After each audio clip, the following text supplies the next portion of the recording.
guys, welcome back to my channel at the Space Between. My name is Sorsha and today I want to speak to you guys about enlightenment. So I've got my notes so I don't forget. So I just had a train ride to and from Crewe over the last couple of days, going to my friend's wedding, who is a marvellous yoga teacher who I met in South Korea. And yeah, I was just writing this on the way up on the train, so it's going to be a blog post as well, so I'll leave a link down below in the description box if you want to check it out.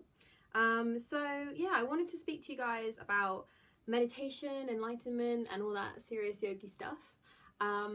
So I kind of wanted to look at the question today: is meditation the only path to enlightenment? Now this is coming from an unenlightened being such as myself. And I just wanted to really open with it by saying that, first of all, I don't meditate to become enlightened. I went to a lecture last year. I went to a lot of lectures last year, but one of them that struck a chord when I was writing this was one about enlightenment, and this lecture just threw up so many questions and about life and yoga and why I practice yoga and why I should bother having meditation in my life at all, and you know, all that stuff really, that I feel like yoga just turns your world upside down a little bit, and then you have to make sense of it, and then it gets flipped upside down again, and then you try and make sense of it again. So that's okay, that's all right.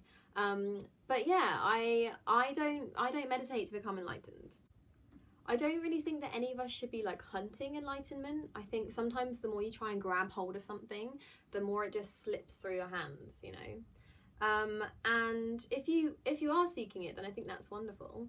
But you don't have to want to become enlightened in order to have meditation. I meditate because it just makes my day that little bit better.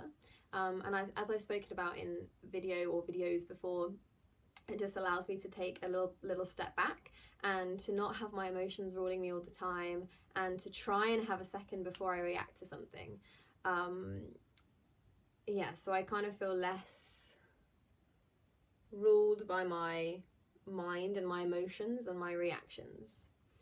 I also feel that it's kind of an element of self-care for me. It does make me feel good. It makes me feel healthier and happier, and it allows me to just develop some other healthier habits. I think when I meditate, other things kind of slot into place, a little bit like when you start eating decent food instead of crap all the time, or when you start doing a bit of exercise, you can't help but have other things sort of slot in a little bit better, and have those other healthier habits kind of begin to form and take shape. And it also helps me to, I feel like it helps me to help my family or people around me, so that like when people are sort of stressing out or getting upset over things, I feel like it gives me a wider perspective of what's going on.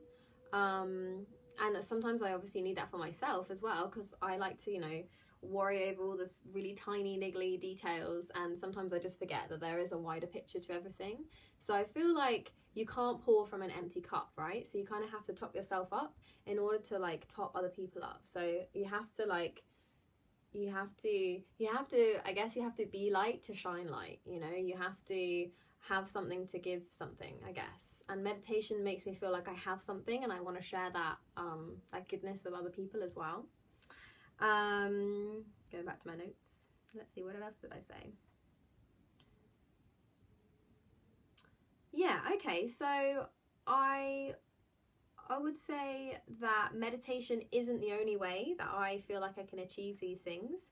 I would just say that I find it the most effective. So I thought that we could have a little chat about other ways that you can maybe become enlightened. I would say just to like other ways to kind of bring your mind to a calmer state, a less reactive state, is what I kind of want to talk about today. So I guess colouring, long walks on the beach, listening to music, reading spiritual texts, hiking, walking your dog, swimming, cooking, eating, asana practice, washing the dishes, sweeping, cleaning. I think if we do all of these things and other activities with an element of mindfulness, I think that why should that not bring us to a more more towards the path of enlightenment, or more towards a less reactive path, right? Because meditation just helps us to be more mindful in our day-to-day activities, and it helps us to be more aware on and off the yoga mat.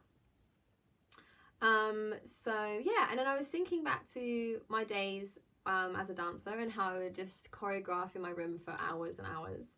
And I was sort of caught between being lost in the moment, but also being mindful of what I was doing, and allowing any problems that I was creating to sort of wash away, or at least just to like melt into the background for a little while. A little bit of a moving meditation, like asana practice, like our physical yoga practice.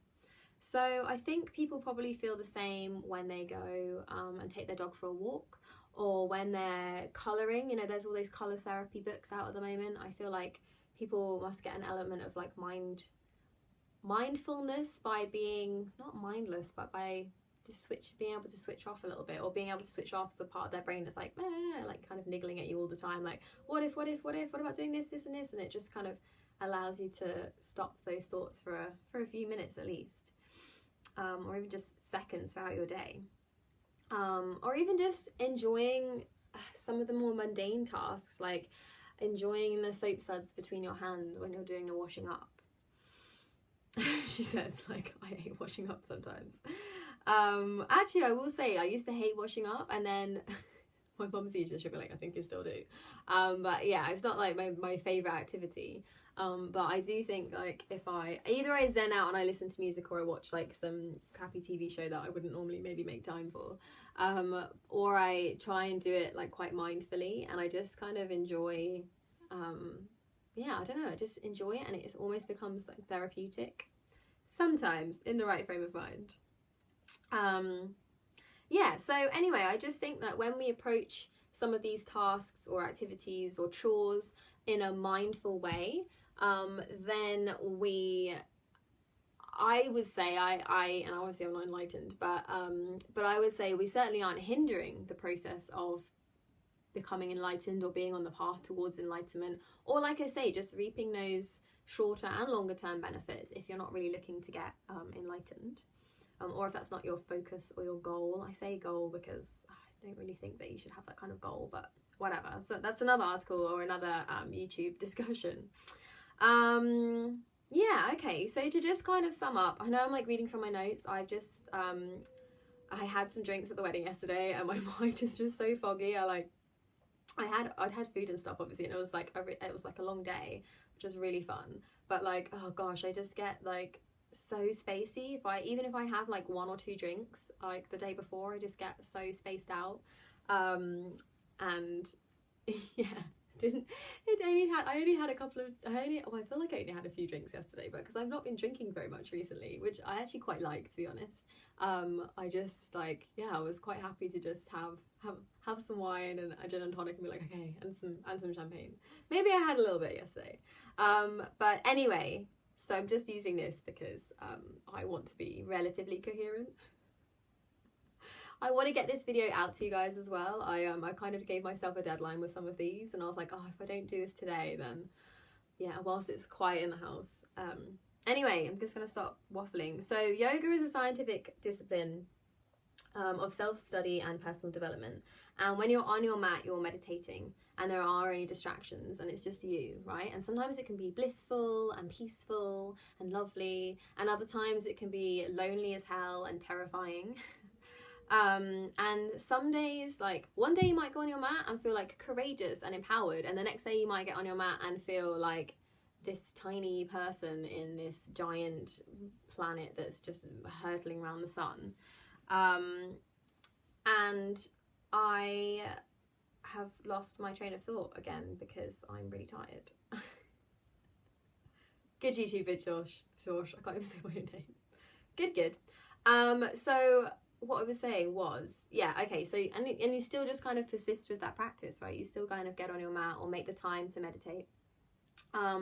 So I would say that meditation, as well as the other limbs of yoga, is perhaps more of a direct path to enlightenment, because you're kind of wiping away all the bullshit and you're kind of getting rid of all the distractions. Because at the end of the day, I suppose, when you're sweeping or cooking or eating or colouring, these are all kind of forms of distraction. And I wouldn't say that they're necessarily unhealthy distractions. Obviously it depends what we do with them. If you're like comfort eating like a pizza every night in front of the TV, that's not really gonna help. But yeah, I think those can still be distractions, and they can still be healthy distractions. I don't think we should just say everything that's distracting you is really unhealthy, we should stop doing it, because, you know, we're not going to sit on our mats for 24 hours trying to meditate all the time.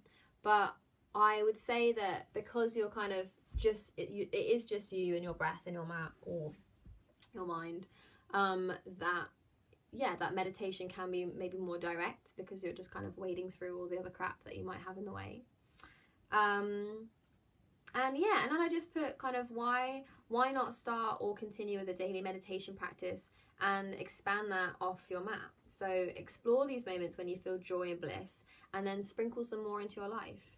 And then I've also put like a few ideas of how you might want to do that, like some various examples. And I won't reel them off now, but I will leave a link in the description box. There's going to be 2 links. One is to the article on WordPress that kind of sums up sort of what I'm saying here. Probably a little bit more articulate than what I have said today in this video, but I hope that you still kind of understand what I'm saying and understand my perspective. And I'd also love to hear your guys' opinion. Like, do you think that meditation is the only way to enlightenment? What activities kind of bring you some joy, or make you, or help you to like switch off a little bit? I know, for example, like some people find cleaning really therapeutic. Sometimes I do. My mum would probably argue otherwise, because I can be really messy sometimes. But yeah, so we all have like these different things that kind of maybe weave that element into our daily lives, and I'm just interested to see what yours are. And there'll be another link below for another WordPress that will have some ideas I've written up of how to kind of play around with mindfulness in your everyday life, in different activities that you can do, and also with activities with friends, because we don't just have to be like solo in a cave in a mountain to be mindful. You know, we can weave that into our daily lives, and we can weave that into to our social lives as well. I don't think you necessarily have to be a hermit, whether you're seeking enlightenment or not. So yeah, hopefully this video isn't too rambly. I'm so just in a daze. I've even had a coffee today, and I'm still just like glazed over, just kind of a little bit away with the fairies, as I often am anyway. But it was well worth it. I had such a wonderful time. This wedding was amazing. I got to see some people from Korea that I knew, and everyone was there, and it was just this massive celebration of love of these 2 amazing humans, and it was really cool. And because I will leave actually a link to Boga Yoga, or Boga Yoga, I think it's the Ministry of, I keep wanting to say the Ministry of Sound, the Ministry of Yoga in Crewe, sorry, that Shelley and Dan have now bought, and I'll leave some links below, because if anyone watching this is in Crewe or is going to Crewe, definitely go and check it out. I haven't been myself yet, but I intend to, before the year is out, to go and do some classes, maybe take a few days in the week to go up there and explore. But Shelley has taught me so much, yoga on and off the mat, and she's really one of those people that walks the walk, doesn't just talk the talk, you know. And I think that is a wonderful quality that she has, as well as many other good ones. Anyway, I'm going to stop before I start gushing, but yeah, it was just really wonderful, and it just gave me another fresh perspective on some of the stuff I really want to share with you guys, and yoga and life and all that stuff. So yeah, thank you very much for watching. If you've enjoyed today's content, it might be a bit waffly. I think I'm kind of a waffler, so if you enjoy a little bit of a waffle now and again, then subscribe to my channel. Yeah, thank you so much for watching, and yeah, just stay light, I guess. Stay light.